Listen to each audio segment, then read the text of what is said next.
I wrote this piece called The Barrel of a Gun. I want to go and share it.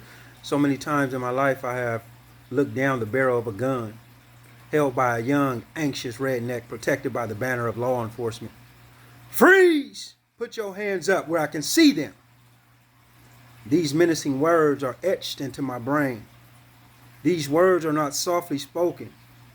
They are spoken with the volume of a nuclear explosion. They are fully dripped in hatred for my complete existence. They are said by the gun-toting policeman. Countless times I have experienced this. Get on the ground! Lay on the ground with your hands spread out, with all disregard to my fresh t-shirt. They will demand you to lay on the ground at gunpoint or face being killed. They will demand you to surrender. Lay on the ground, nigger, or I'll kill you, is the message I have received from law enforcement time and time again. There is no reason for this type of treatment towards anyone.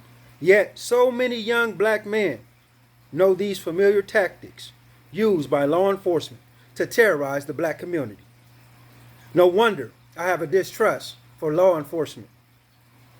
I am continually being victimized, screamed at, terrified for reasons that do not exist.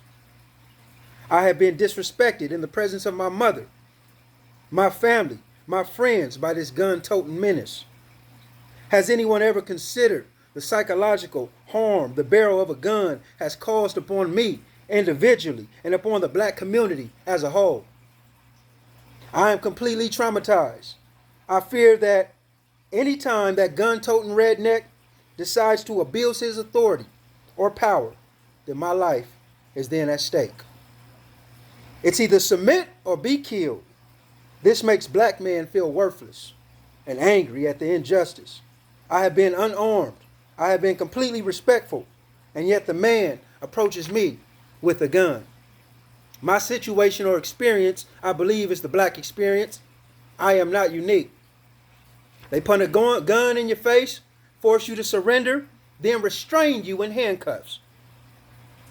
The whole process is degrading and needs to be examined. The damage caused to the black community by law enforcement is directly related to the practices of today's law enforcement. How many unarmed black faces who are dead because of the anxious redneck? The emphasis is on two factors. The perpetrators are always white, and the perpetrators are the law enforcement. I fear for the safety of my children. I have a duty to protect, and it's obvious that we can receive no justice or protection from a local or state government. It's been proven that black lives do not matter. And it's evident by the many who feel the need to proclaim that they do. I'm searching for a better world. I'm searching for justification. I am searching for redemption. I have been a confession. I want a confession, and I want justice. The black community deserves to be restored to what it could have been had our concerns of inequality been addressed properly 300 years ago.